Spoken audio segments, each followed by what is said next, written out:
saling bergantung. Bismillahirrahmanirrahim. Puji syukur kehadiran Tuhan Yang Maha Esa karena atas rahmatnya kita berkumpul hari ini dalam keadaan sehat walafiat di acara kita talk show pembelajaran mendalam, pelatihan pembelajaran mendalam bagi kepala sekolah, guru Kabupaten Garut menuju pendidikan bermutu untuk kita semua. Para UN kasih semangat.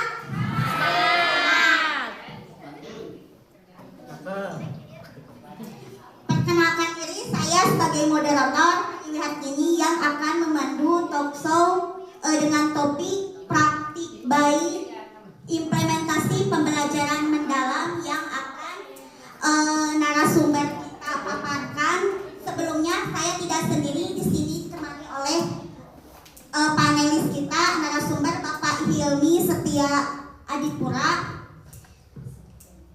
Bagaimana Bapak kabarnya? Alhamdulillah baik. Bagaimana keluarga Bapak? Alhamdulillah sekarang menuju angka 2. Kita berikan selamat ya kepada Bapak Hilmi akan menerima anaknya yang kedua. Ya. Oke.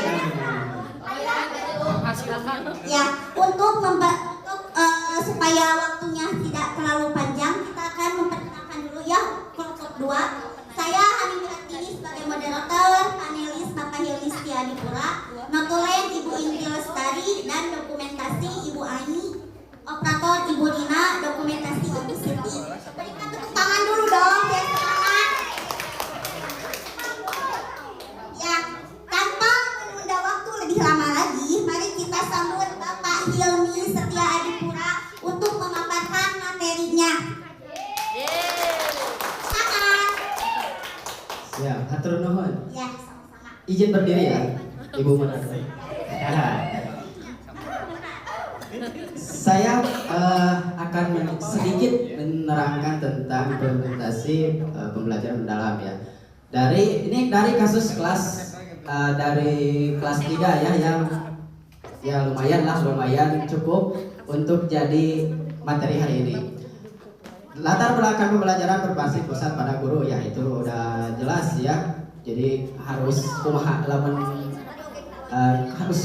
guru, itu lamun sudah namanya. Murid cenderung pasif selama proses pembelajarannya gitu ya. Ada yang diam tapi ya intinya nggak aktif gitu ya. Nggak bisa diajak diskusi, nggak bisa diajak timbal balik. Jadi siswanya diam gitu.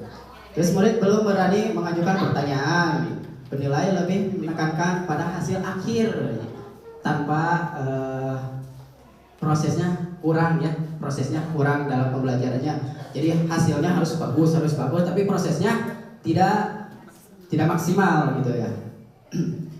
Ada tujuan penyusunan program. Nah, di sini ada penyusunan mengembangkan tujuannya ini untuk siswa ya, mengembangkan pembelajaran yang bermakna, aktif dan berpusat pada murid. Pengembangan pembelajaran mendorong untuk berpartisipasi aktif. Jadi supaya siswa itu lebih aktif dalam proses pembelajaran, bukan hanya mendengar atau menulis ya, gitu. Terus mengembangkan pembelajaran yang berorientasi pada pemahaman bermakna, bukan hanya hasil. Nah, yang tadi pengumpulan sikap siswa berkesan. Ya itu nyambung, mengembirakan, harus mengembirakan tapi harus bermakna juga. Jangan tepuk tangan aja gitu ya, seri gitu kan. Harus bermakna ya. Terus menerapkan strategi kolaboratif ya, itu harus diskusi berarti antar kelompok ya. Tujuan penyusunan program mengembangkan asesmen, ases ya, aplikasi atau ini ada siklus pada proses. Nah, di posisi proses ada nomor 2 dan hasil. Di sini ada peserta didik masih pasif, masihnya banyak diam gitu, malu bertanya, sering belum ada forum kolaborasi antar guru. Nah, di sini ada proses sebagai besar murid sudah aktifnya dalam bisa bertanya ya. perlu motivasi. Nah, motivasi itu perlu karena supaya meningkatkan inovasi atau apa inovasi siswa itu harus banyak motivasi, berarti yang penyemangat kalau itu. Terus siklus ketiga, murid sudah mulai percaya diri. Nah, di sini ada tahap akhir, sudah percaya diri, bisa bertanya asal diam, menjadi aktif gitu. Minat belajar murid meningkat. Nah, di dalam pembelajaran semakin meningkat. Perancangan PM. Nah, di sini ada saya ambil kasus dari kelas 6 aja ya, karena saya dari kelas 6. Seperti TKA ya, yang berbasis komputer. Kayak itu masih sulit untuk siswa untuk mengenal digital ya. Nah, bagaimana caranya melakukan diskusi dengan rekan sejawat KS, menerapkan kebutuhan. Nah, di sini ada kebutuhan apa aja yang harus disiapkan misalnya. Terus merancang pembelajaran yang menurut murid aktif. Nah, di sini merancangnya gimana? Berarti harus ada kolaborasi antara siswa, orang tua, dan guru atau di sekolah ya. Terus merancang asesmen pembelajaran berbasis digital ya gitu. Merancang bagaimana siswa supaya mengenal TKA itu gitu. Harus mengerjakannya gimana? Nah, lanjut. Terus langkah pelaksanaan. Nah, di sini ada langkah pelaksanaan. Langkah pelaksanaan pembelajaran dengan observasi lapangan, dengan lapangan kumaha. Kemarin ada yang menyatakan bahwa dari sekolah ke rumah siswa sangat dekat. Nah, di sini karena di sini lumayan jauh ya dari sekolah dengan siswa, harus butuh lama gitu. Jadi tidak memungkinkan bahwa membawa misalnya HP, karena ya kemarin sudah dijelaskan bahwa security atau keamanannya masih kurang gitu, masih ya awatos lah gitunya. Menyusun kegiatan yang menuntut murid aktif, diskusi terbuka bersama rekan sejawat untuk evaluasi. Nah, di sini saya menggunakan kasus ini dengan kolaborasi antar orang tua dikumpulkan. Nah, jadi intinya orang tua yang bisa dulu, jadi simulasi aplikasinya. Nah, terus orang tua supaya bisa cara ngisi atau dikasih link dulu cara ngisi. Kan biasanya orang tua bagaimana emailnya nggak masuk atau gimana ya, emailnya nggak ngerti. Nah, di sini supaya orang tua dulu. Nah, nanti dipraktek di rumah bersama orang tua. Jadi kebanyakan kalau misalnya ANBK atau apa dikasih guru mengasih link yang biasanya ada untuk simulasi, dikasih linknya, orang tua paham sedikit-sedikit, dimana tidak pahamnya pasti bakal bertanya gitu. Terus, nah di sini ada mention dan reply. Evaluasi efektif, mayoritas peserta didik aktif dalam pembelajaran, antusias tinggi saat bekerja kelompok dan presentasi. Nah di sini pasti bekerja kelompoknya bakal aktifnya, sering bertanya soalnya tidak tahu ya gitu. Kebetulan di sini mayoritas dua kampung siswanya gitu ya, 2 kampung. Jadi bisa dikoordinir dengan berbagai yang dekat dari rumahnya siswa gitu. Refleksi, murid lebih aktif ketika belajar berbasis pengalaman. Nah di sini pembelajarannya tidak melalui materi aja, tapi disambungkan dengan kehidupan keseharian ya, seperti bermain yang keseharian apa gitu. Misalnya contohnya seperti apa itu tuh yang mengenal tumbuhan, hewan, nah yang gitu ya, yang makan dimakan. Nah, jadi kan siswa dibawa, di sini kan banyak sawah, banyak apa, jadi dibawa gitu. Jadi jangan mengenal materinya aja atau gambarnya aja, tapi harus lingkungannya juga harus tahu gitu.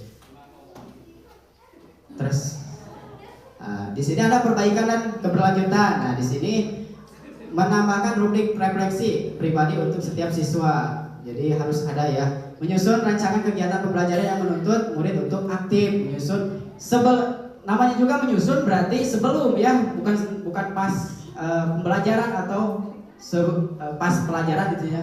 Pasti sebelum harus menyusun bagaimana nih siswanya bakal rame atau enggak gitu, bakal aktif atau pasif kan nih. Nah gitu. Menyusun kegiatan kelanjutan agar peserta berlatih berpikir kritis. Jadi seperti gambar menghayal gitu, sok gambar terus tanpa ada contoh gitu, sok gambar yang ada di pikiran seperti membuat gunung gimana ya udah lumrah gitu. Menjaga konsisten bangun pertemuan rutin guru, nah itu harus ada biasanya sebulan sekali atau seminggu sekali pasti ada yang baru pertemuan. Nah, kesimpulan di sini, pembelajaran mendalam di kelas meningkat kesadarannya, pemahaman dan keterampilan peserta didik. Nah, jadi meningkat, ada peningkatan. Jadi asalnya PPT menjadi PPB, gitunya pola pikir bertumbuh. Jangan sampai pakai metode yang dipakai jadi PPT jenuh naon gitu ya. Suasana pembelajaran jadi lebih aktif, bermakna dan menyenangkan. Saran, guru terus mengembangkan variasi media dan refleksi. Pembelajaran mendalam, terapkan lintas mata pelajar. Sekolah mendukung dengan waktu refleksi dan fasilitas yang memadai. Jadi sekolah harus kepala sekolah juga harus mendukung dengan adanya program ini gitu. Nah, terima kasih ya, sudah terima kasih. Semangat? Masih semangat? Semangatnya 80%, 20%-nya ya yang tidak bicara gitu ya. Soalnya masih remang-remang gitunya. Ya, sekian dari saya. Assalamualaikum warahmatullahi wabarakatuh.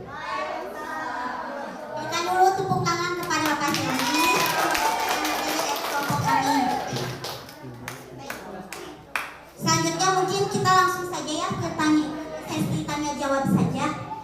Boleh dari kelompok mana yang akan melakukan sesi tanya jawab? Banyak yang kecil. Ya, kelompok mana, Bu?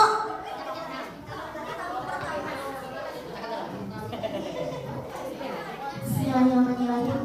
Assalamualaikum warahmatullahi wabarakatuh. Waalaikumsalam warahmatullahi wabarakatuh. Perkenalkan, nama saya Dimas Yuni Siti Basara, SPDDR MPDPM. Mantap.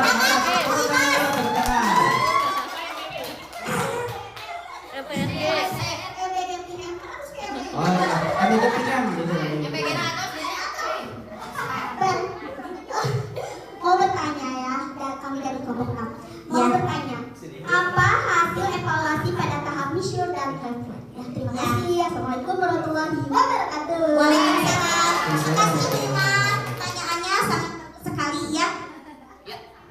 Boleh dijawab sekarang? Atau masih menunggu pertanyaan yang kedua? Jawab dulu aja. Pertanyaan. Apa hasil evaluasi pada tahap mission dan reflect? Ya, silakan jawab PKP. Terima kasih. Tadi kan sudah dijelaskan ya, hasil dari itu hasilnya dari siswa itu menjadi aktif ya, bukan hanya pasif diam gitu. Itu hasilnya dari pengalaman saya pribadi ya, untuk menerapkan ini semakin aktif. Aktifnya dalam bentuk kelompok atau individu. Jadi semakin banyak bertanya. Ada kemampuan, misalnya tidak ada bisa tapi pengen tahu, jadi ngacung gitu ya. Nah, jadi ada dari PPT menjadi PBB, PPB gitu. Terima kasih. Sudah jelas? Mantap. Kan tepuk mantap dulu untuk sobat. Tepuk mantap. Tepuk mantap. Mantap, mantap. Mantap, mantap. Bapak Hilmi. Mantap. Terima kasih. Boleh dilanjutkan ke pertanyaan yang kedua. Silakan dari kelompok mana yang mau bertanya. Bismillah, Assalamualaikum. Saya Umar Mauladi dari kelompok 5. Ya. Saya mau bertanya Bapak, dari tadi hasil pemaparan yang Bapak paparkan, saya ingin bertanya, apa tujuan utama penyusunan program pembelajaran? Mendalam. Ya, pembelajaran mendalam. Satunya mohon. Baik, pertanyaan akan saya ulang. Apa tujuan utama penyusunan program pembelajaran mendalam? Silakan dijawab. Nah, ini nyambung dari pertanyaan tadi ya. Nah, apa program dari pembelajaran mendalam itu? Jadi intinya dari PPT menjadi PPB ya, dari pola pikir tetap menjadi bertumbuh. Nah, di sini mendorong siswa untuk agar lebih kreatif, lebih antusias dalam pembelajaran gitu, kolaborasi antara kelompok ya, teman dengan teman gitu Ibu. Nah, ini sama ya, pertanyaannya nyambung dari pertanyaan tadi Ibu MBG. Oh, iya. Ya gitu Ibu. Cukup Ibu pertanyaannya. Terima kasih. Berikan tepuk salut untuk Ibu Ulfa. Salut. Salut, salut, salut, salut, Ibu Ulfa, salut. Terima kasih Bu Ulfa ya pertanyaannya. Boleh pertanyaan yang ketiga dari kelompok mana? Silakan, acungkan tangan dulu.